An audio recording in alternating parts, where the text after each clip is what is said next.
Bonsoir et bienvenue à tous. Les titres du journal. Lutter contre toutes les formes de tabagisme, c'est l'objectif de la Journée mondiale de lutte contre le tabac célébrée ce 31 mai. Le thème retenu cette année, s'engager à arrêter.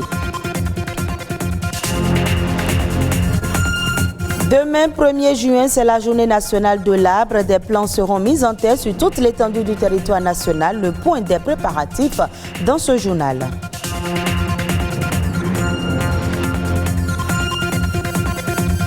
Enfin, on parlera de ce facteur important du maintien de la diversité culturelle. Ce sont les traditions et expressions vivantes héritées de nos ancêtres, le patrimoine culturel immatériel.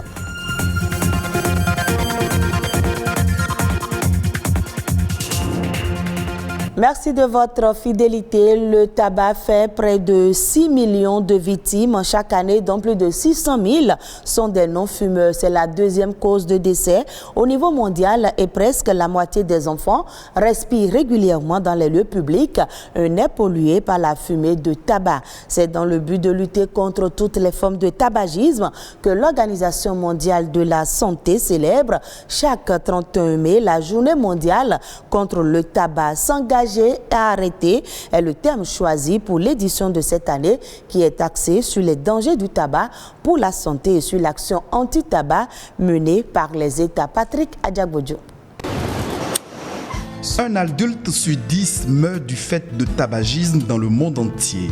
En 2004, les enfants représentaient 28% des décès imputables au tabagisme passif. La fumée du tabac contient plus de 4000 substances chimiques dont on sait qu'au moins 250 sont nocives et plus de 50 sont cancérigènes.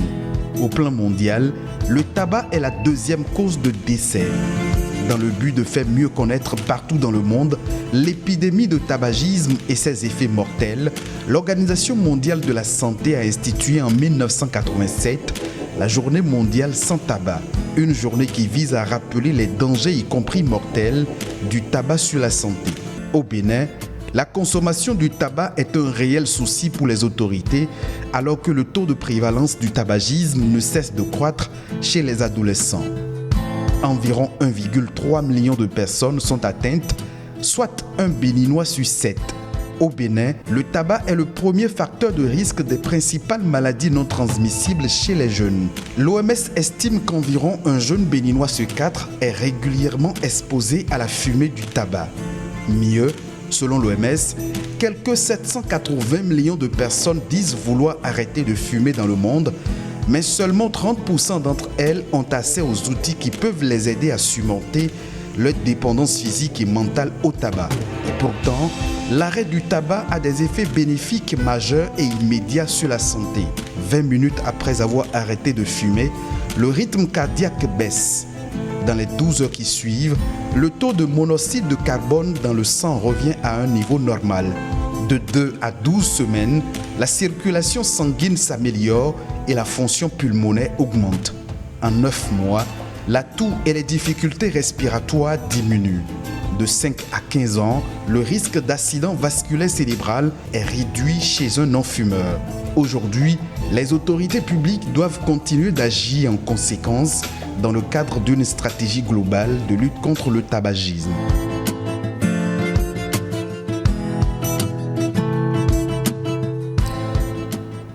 Cette tradition instituée au Bénin depuis bientôt 4 décennies sera une fois de plus honorée. Demain 1er juin, des plans seront mis en terre sur l'ensemble du territoire national à l'occasion de la 37e édition de la Journée nationale de l'arbre. Un événement qui marque le lancement de la campagne nationale de reboisement. Où en sont les préparatifs? Alessandra Diotan a posé la question au directeur général des eaux, forêts et chasses par intérim, le colonel Rémi Refoumé. On l'écoute.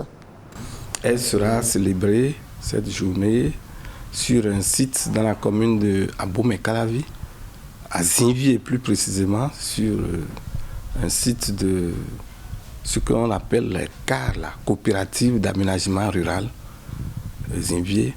C'est le site national de cette journée. Le site est apprêté, les plans à mettre en terre sont connus. La superficie, c'est 5 hectares. Et dans chaque département, on a un site départemental, le même scénario va être répliqué.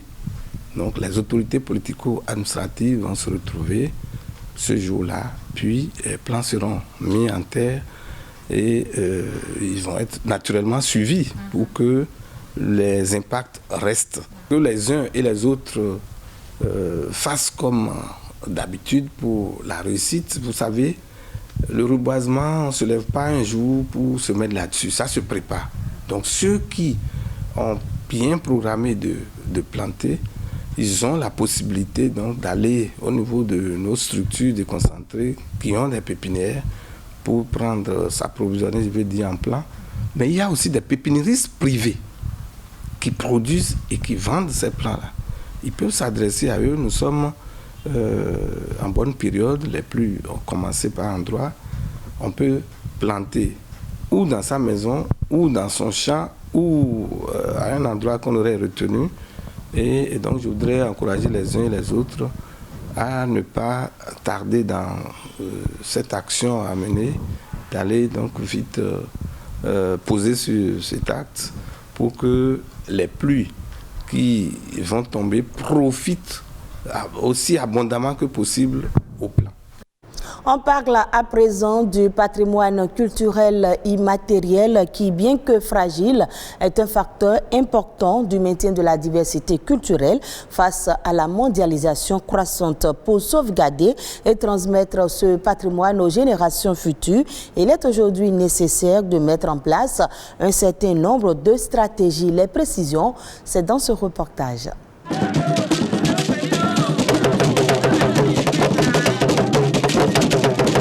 Ceci est un exemple de ce qu'est le patrimoine culturel immatériel. Encore appelé patrimoine vivant, c'est la principale source de la diversité culturelle.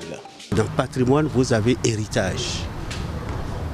Donc c'est l'héritage que vous avez acquis à votre naissance et qui vous permet d'être un homme parmi les hommes. La façon dont nous mangeons, la façon dont nous nous habillons, la façon dont nous nous logeons, la façon dont nous nous déplaçons, nous nous soignons, tout ça fait partie du patrimoine culturel immatériel. Chants, danses, traditions orales, rythmes et rites, autant de spécificités du patrimoine immatériel susceptibles de contribuer au développement culturel et socio-économique de tout pays qui sait les valoriser. Sans la promotion réelle de la culture en général, une nation ne peut jamais prétendre se développer. On peut organiser un festival international pour faire venir des gens au Bénin pour découvrir ce vestige-là qui est en forte disparition.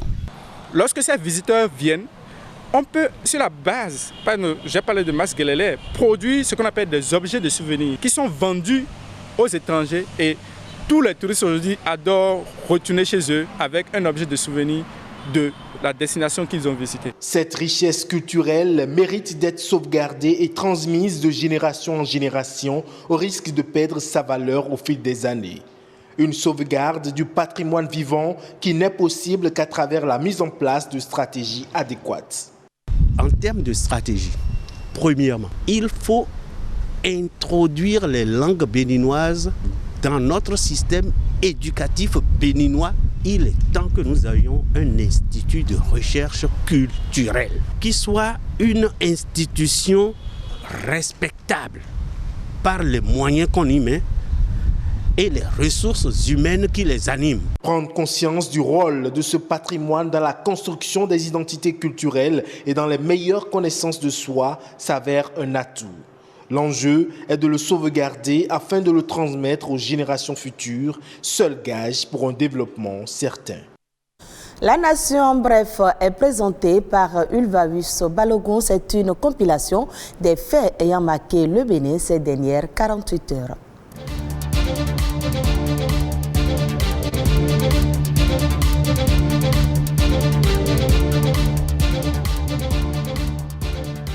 À l'issue d'une émission d'obligations assimilables du Trésor, le Bénin a obtenu la semaine dernière 66 milliards de francs CFA sur le marché financier de l'UEMOA, alors que le montant mis en adjudication était de 60 milliards de francs CFA.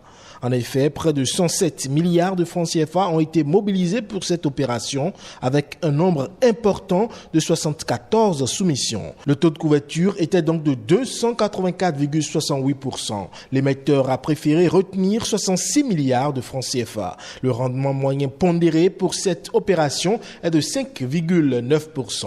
Quant au prix moyen pondéré, il est de 10 043 francs CFA et le prix marginal de 10 026 francs CFA. Le remboursement se fera le premier jour ouvrable suivant la date d'échéance. Quant au paiement des intérêts, il se fera annuellement sur la base du taux d'intérêt fixé dès la première année.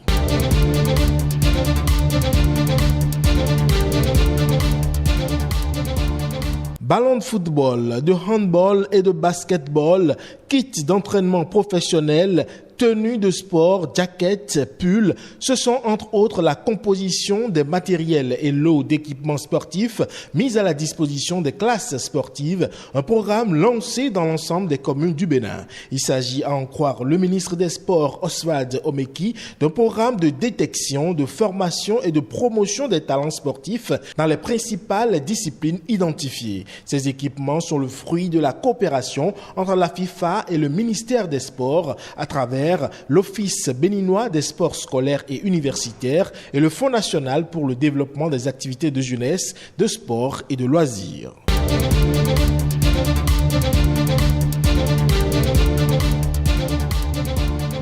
Le Centre national hospitalier universitaire Hubert Koutoukou-Magat Cotonou vient d'être doté d'une dizaine de stimulateurs cardiaques.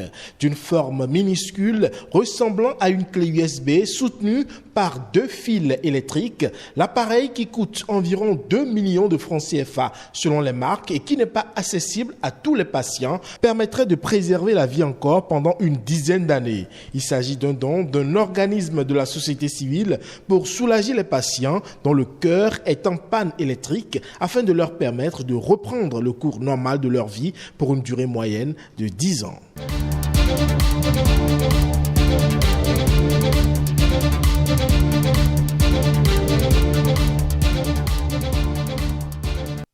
Pandémie de Covid-19, le Gabon érige la vaccination comme laissez-passer pour se mouvoir sans aucune restriction. Cette annonce a pour but d'inciter les personnes qui hésitent encore à aller se faire vacciner et bénéficier de tous les avantages qui vont avec. La campagne de vaccination lancée depuis le mois de mars dernier n'est pas très suivie par la population.